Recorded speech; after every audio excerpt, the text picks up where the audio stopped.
naano ko lang yung every action has a counter reaction. Yung sinabi niya, not opposite. Ang ginagawa kasi ng kalaban, ini-invert. Pag sinabi niyang,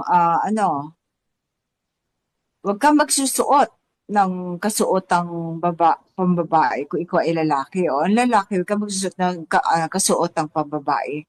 Ngayon yun, binabaligtad ng serpent seed, di ba? Hindi kasi sikat sa Hollywood, hindi kasi sikat hanggat hindi ka, nasi-shame ang mga lalaki, kailangan magsuot ng pambabae. Parang kasama yun sa ritual nila. Yung basta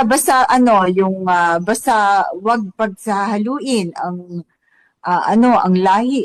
Kahit mga hayop, pinaghalo-halo nila eh. Diba? Nagbe-breeding sila ng iba-ibang klaseng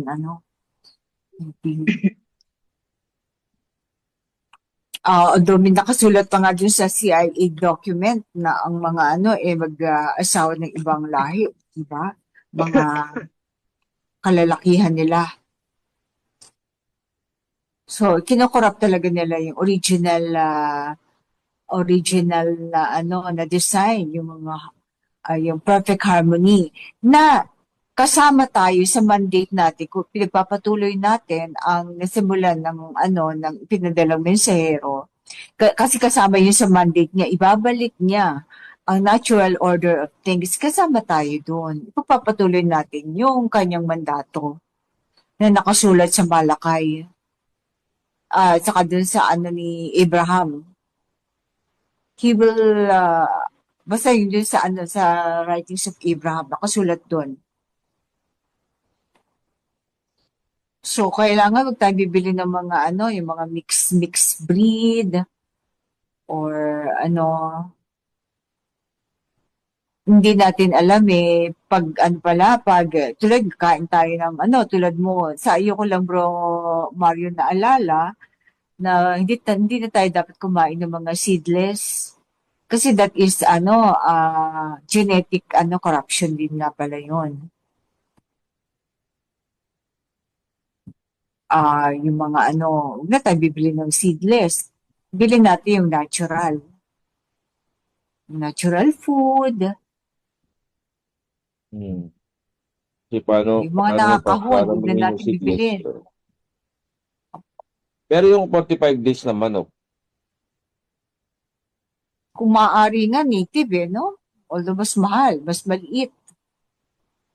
Kasi maraming chemical yun Yung 45 days, maraming hormones na in-inject doon para bumilis at lumaki. Hindi ba genetically Kaya nga, naglalakihan nga ang mga kabataan, agang mag-mature, agang agang magkaroon ng 9 years old, nagkakaroon ng menstruation, ang mga babae, tatakaran. Kasi sa kinakain ng mga ng mga booster sa Ano sinasabi mo, bro? 5 days, 45 days is na manok. Di ba genetically modified yun?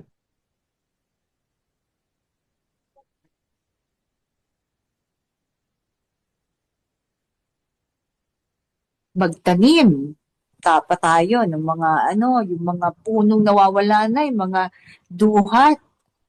Diba? Yung kamitsile. Kaya tuwan-tuwa ako nung kain ako ng duhat na dala ni Sis Rudim, sarili niyang puno. Kasi wala ka na bibilan dito. Napakamahal sa online. Kapag pumuputol na mga dahil in the name of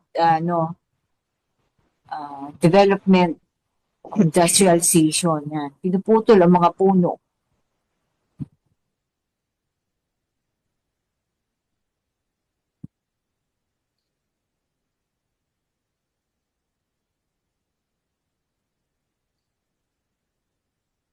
Although naalala ko yung kamitsuli sa sa norte, no?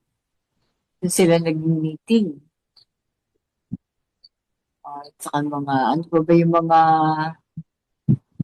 puno na nung kabataan natin, inaakyatin mo lang. Ngayon, hindi mo na matikman.